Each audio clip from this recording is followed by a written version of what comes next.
नमस्कार दोस्तों, स्वागत है आपका मेरे YouTube चैनल जे स्टार्ट एजुकेयर पे। मित्रों, अभी तक चैनल को आपने सब्सक्राइब नहीं किया है तो प्लीज़ इसको सब्सक्राइब कर दें, लाइक कर दें और शेयर कर दें। पॉलिटी का ये नेक्स्ट चैप्टर है और आज हम बात करते हैं प्रधानमंत्री और केंद्रीय मंत्रिपरिषद से रिलेटेड जितने भी क्वेश्चंस हैं। तो आइए चलिए बात करते हैं क्वेश्चन नंबर 1 की कि क्वेश्चन नंबर 1 क्या है कि भारत के प्रधानमंत्री के विषय में निम्नलिखित कथनों में से कौन सही है। बात कर रहा है कि जो भारत के प्रधानमंत्री होते हैं उनके बारे में ये कौन सा कथन निम्न में से सही है। तो चलिए बात करते हैं कि इसमें कौन सही है। तो इसका जो सही आंसर है ऑप्शन नंबर डी, प्रधानमंत्री मंत्रिपरिषद का वास्तविक नेता होता है। ठीक है ना, जो मंत्रिपरिषद होता है उसका नेता कौन होता है? प्रधानमंत्री होता है। ये बात बिल्कुल सही है। तो चलिए बात करते हैं कि जो हमारा संविधान है और संविधान का जो अनुच्छेद 74 का सब क्लास 1 है, इसमें स्पष्ट उल्लेख किया गया है कि राष्ट्रपति की सहायता के लिए और उसको सलाह देने के लिए एक मंत्रिपरिषद होगी और जिसका वास्तविक नेता कौन होगा? प्रधानमंत्री होगा। ठीक है ना, और ऐसे व्यक्ति को प्रधानमंत्री नियुक्त किया जाता है। देखिए, नियुक्त शब्द है कि जो राष्ट्रपति होता है वो प्रधानमंत्री को नियुक्त करता है। ठीक है ना, तो ऐसे व्यक्ति को राष्ट्रपति प्रधानमंत्री नियुक्त करता है जो उस दल का नेता हो। ठीक है ना, यानी बहुमत दल का जो नेता होगा और जिसका लोकसभा में बहुमत है। ठीक है ना, तो ऐसा व्यक्ति है जो अन्य राजनीतिक दलों का समर्थन प्राप्त करके लोकसभा का विश्वास जीतता है। ठीक है ना, या जीत लेगा। अन्य सभी मंत्री राष्ट्रपति द्वारा प्रधानमंत्री की सलाह पर नियुक्त किए जाते हैं। जितने भी मंत्रिपरिषद के जो कैबिनेट मंत्री के जो मंत्री होते हैं, ठीक है ना, तो वो क्या होते हैं कि प्रधानमंत्री की सलाह पर राष्ट्रपति ही नियुक्त करता है। ठीक है ना, प्रधानमंत्री नियुक्त नहीं उनको करता, राष्ट्रपति ही नियुक्त करता है। और किसी भी मंत्री को बर्खास्त कर सकता है कौन?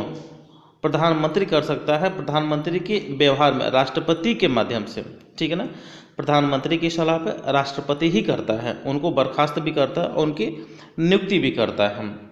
ठीक है ना, और व्यवहार में जो होता है प्रधानमंत्री मंत्रिपरिषद का वास्तविक नेता भी होता है। इसका जो सही आंसर है ऑप्शन नंबर डी। ठीक, चलिए क्वेश्चन नंबर सेकंड की बात करते हैं कि भारत का प्रधानमंत्री क्या होता है। ठीक है ना, क्या होता है? क्या निर्वाचित होता है? नहीं, भारत का प्रधानमंत्री निर्वाचित नहीं होता। चयनित होता है? नहीं, चयनित भी नहीं होता। मनोनीत होता है? नहीं, मनोनीत भी नहीं होता। नियुक्त होता है। ऑप्शन नंबर डी सही है। ठीक है ना, D is the right answer.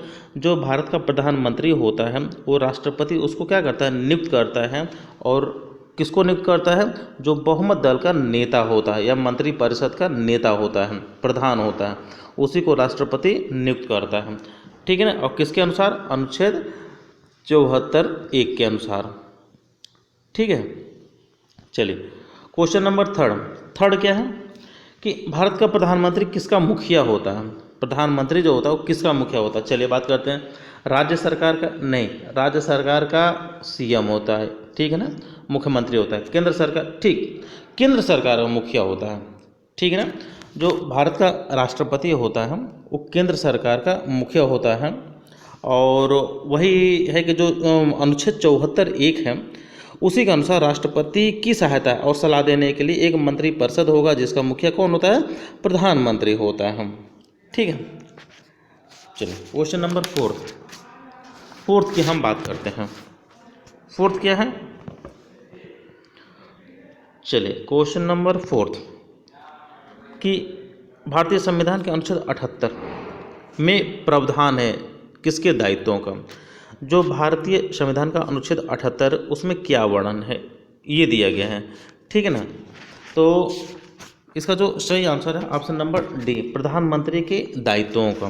क्या है कि जो भारतीय संविधान का अनुच्छेद 78 है, ठीक है ना, अनुच्छेद 78 में प्रधानमंत्री के दायित्वों का प्रावधान किया गया जिसके तहत प्रधानमंत्री की निम्न कर्तव्य होते हैं या कई कर्तव्य होते हैं। ठीक है ना, वो निर्वहन करता है प्रधानमंत्री और उनके कार्य के दायित्वों का निर्वहन किया गया है। तो इसका जो सही आंसर है option number D. Question number fifth की बात करते हैं कि कैबिनेट में कौन सम्मिलित होता है। ठीक है ना, कैबिनेट जो हमारे यहाँ मंत्री होता है या मंत्रिपरिषद होता है उनमें कौन सम्मिलित होता है? तो इसका जो सही आंसर है ऑप्शन नंबर बी, केवल कैबिनेट मंत्री।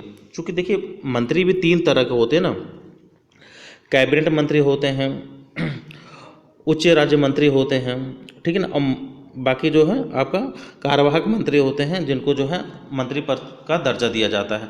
लेकिन जो कैबिनेट मंत्री होते हैं, ठीक है ना, वही क्या होते हैं, कैबिनेट में सम्मिलित होते हैं। सिर्फ कैबिनेट स्तर के मंत्री ही सम्मिलित होते हैं, ठीक है। क्वेश्चन नंबर 6 की हम बात करते हैं। 6 क्या है कि यदि भारत के प्रधानमंत्री संसद के उच्च सदन का सदस्य है तो क्या होगा। उच्च सदन का मतलब कौन है? उच्च सदन का मतलब है आपका जो है राज्यसभा, ठीक है ना। संसद के 2 सदन होते हैं, राज्यसभा और लोकसभा। राज्यसभा क्या होता है? उच्च सदन होता है, और ये लोकसभा क्या होता है? निम्न सदन होता है, ठीक है ना। ये 2 सदन होते हैं। तो बात कर रहा है कि अगर भारत के प्रधानमंत्री उच्च सदन यानी राज्यसभा के हों तो इनमें से क्या होगा वे, ठीक है ना। तो वे अविश्वास प्रस्ताव की स्थिति में अपने पक्ष में वोट नहीं दे सकता है। बिल्कुल सही बात है। जब भी अगर ऐसा अविश्वास प्रस्ताव आता है तो ऐसी स्थिति में जो प्रधानमंत्री होगा वो अपने पक्ष में वोट नहीं दे सकता। क्यों? क्योंकि वो राज्यसभा यानी उच्च सदन का नेता होता है, क्या नाम है, सदस्य है। अगर वो लोकसभा का सदस्य होता तो अपने पक्ष में वोट दे सकता था, ठीक है। लेकिन वो राज्यसभा का है, क्योंकि जो प्रधानमंत्री होता है वो लोकसभा के प्रति उत्तरदायी होता है, ठीक है। इसलिए वो अविश्वास की स्थिति में क्या अपने पक्ष में वोट नहीं दे सकता। चलिए क्वेश्चन नंबर 7। क्वेश्चन नंबर 7 क्या है? 7 की बात करते हैं। Council of scientific and industrial research का अध्यक्ष कौन होता है? ये देखिए बहुत ही इंपॉर्टेंट है। Council of scientific and industrial research का जो अध्यक्ष होता है ये हमेशा और हमेशा कौन होता है?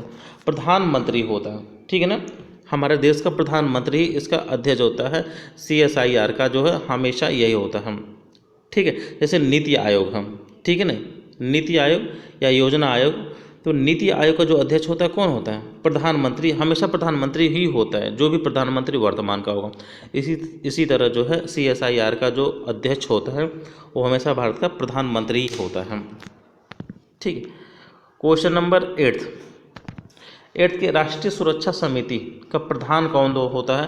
तो इनका भी राष्ट्रपति ही होता है, सॉरी प्रधानमंत्री। भारत का जो प्रधानमंत्री होता है वो राष्ट्रीय सुरक्षा समिति का अध्यक्ष होता है, प्रधान होता है, ठीक है ना। तो कुछ ऐसी एजेंसियां हैं, कुछ ऐसी समितियां हैं जिनका अध्यक्ष हमेशा कौन होता है? प्रधानमंत्री ही होता है। तो उनमें से एक है राष्ट्रीय सुरक्षा समिति, जिसका अध्यक्ष कौन होता है? प्रधानमंत्री होता है। क्वेश्चन नंबर 9 की बात करते हैं। भारत का प्रधानमंत्री बनने के लिए न्यूनतम आयु कितनी होनी चाहिए? देखिए आयु से रिलेटेड हम आज आपको बताते हैं कि चूँकि कई जगह कन्फ्यूज़न है लोगों को, तो जो न्यूनतम आयु प्रधानमंत्री बनने की होती है वो होती है 25 वर्ष। तो चलिए आज हम बात करते हैं कि जैसे मान लीजिए CM बनने की, ठीक है ना, CM बनने की न्यूनतम उम्र क्या होती है? 25 वर्ष। PM बनने की न्यूनतम उम्र 25 वर्ष। आपको जो है MP बनने की न्यूनतम वर्ष 25 वर्ष। MLA, ठीक है ना, MLA बनने की न्यूनतम उम्र 25 वर्ष। तो ये देखिए ये जितने भी हैं ये बनने के लिए आपको न्यूनतम उम्र कितनी चाहिए? 25 वर्ष। राज्य का मुख्यमंत्री बनना हो, प्रधानमंत्री बनना हो, और ये आपका MP मेंबर ऑफ पार्लियामेंट जिसको हम सांसद बोलते हैं। और सांसद कौन सा?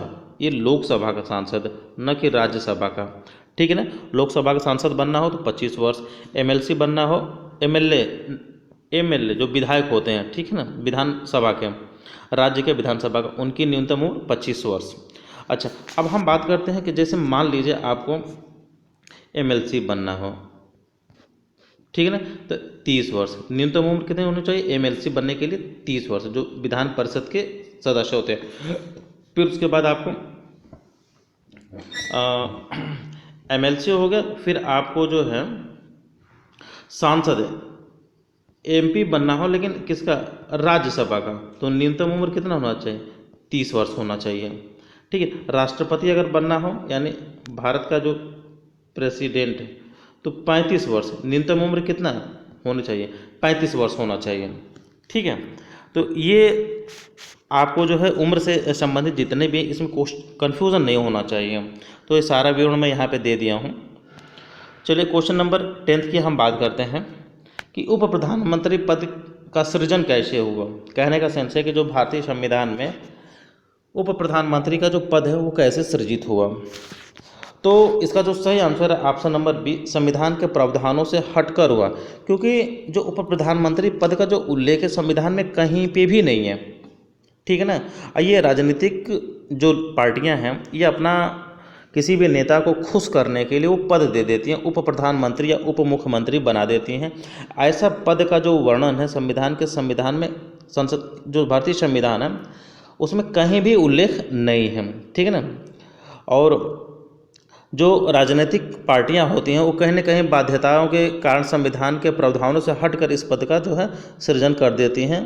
और यह क्या, ये पूर्णतः गैर संवैधानिक पद है। ये संवैधानिक पद नहीं है क्योंकि संविधान में इसका वर्णन नहीं है, तो संवैधानिक पद नहीं हो, ये पूर्णतः गैर संवैधानिक पद है, ठीक है ना। इसका वर्णन कहीं भी संविधान में आपको नहीं मिलेगा। चलिए क्वेश्चन नंबर 11 की हम बात करते हैं कि जो व्यक्ति संसद का सदस्य नहीं है वो केंद्रीय मंत्री कब तक बना रह सकता है। कहने का मतलब है कि जो संसद का सदस्य न हो, हमने बताया संसद मतलब राज्यसभा और लोकसभा, अगर इन दोनों में वो किसी का सदस्य नहीं है और केंद्रीय मंत्री जो है बन गया है तो कब तक बना रह सकता है, तो 6 माह तक, ठीक है ना। 6 माह तक वो मंत्री बना रह सकता है और 6 माह के अंदर वो किसी भी सदन का सदस्य बनना अनिवार्य है या चुना जाना अनिवार्य है, ठीक है ना। अगर वो ऐसा नहीं कर पाता है या ऐसा करने में सिद्ध नहीं हो पाता अपने आप को, तो उसकी सदस्यता या केंद्रीय मंत्री पद जो उसका समाप्त हो जाएगा, किसी भी सदन का हो। तो किसी भी सदन में उसको सदस्यता प्राप्त करना अनिवार्य है, वो भी 6 माह के अंदर। अगर 6 माह तक वो नहीं हो पाता है तो 6 माह के बाद उसकी सदस्यता समाप्त हो जाती है, ठीक है। क्वेश्चन नंबर 12 कि 12 क्या है कि मंत्रिपरिषद सामूहिक रूप से निम्न में से किसके प्रति उत्तरदायी होता है, ठीक है ना। किसके प्रति, केंद्रीय जो मंत्रिपरिषद होता है वो क्या ना लोकसभा के प्रति उत्तरदायी होता है।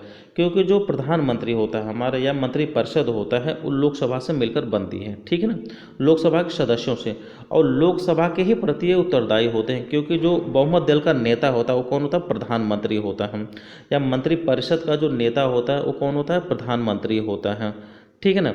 तो वो सब किसके प्रति, जो मंत्रिपरिषद होता है वो हमारा लोकसभा के ही प्रति क्या होते हैं, उत्तरदायी होते हैं, ठीक है ना, राज्यसभा के प्रति नहीं, लोकसभा के प्रति। ये बार बार क्वेश्चंस पूछा गया है, लोग कंफ्यूज होते हैं क्योंकि प्रधानमंत्री तो किसी दल का भी हो सकता है, तो लोग सोचते हैं कि वो राज्यसभा के भी प्रति उत्तरदायी होगा, लोकसभा के भी नहीं, सिर्फ और सिर्फ लोकसभा के प्रति मंत्रिपरिषद सामूहिक रूप से क्या होता है, उत्तरदायी होता है, ठीक है ना। हमारे प्रधानमंत्री भी लोकसभा के ही प्रति उत्तरदायी होते हैं, ठीक है। चलिए ये तो रहा पॉलिटी का क्वेश्चन। आज फिर नेक्स्ट क्वेश्चन आएगा, नेक्स्ट सेशन आएगा, नेक्स्ट चैप्टर आएगा पॉलिटी का। आज हम केंद्रीय मंत्रिपरिषद के बारे में पढ़ें, कल भी इसमें से रिलेटेड जितने भी क्वेश्चन हैं फिर हम उसको पुट अप करेंगे। चैनल पर नए हो तो इसको सब्सक्राइब कर दें, लाइक कर दें और शेयर कर दें। थैंक यू मित्रों, थैंक यू सो मच।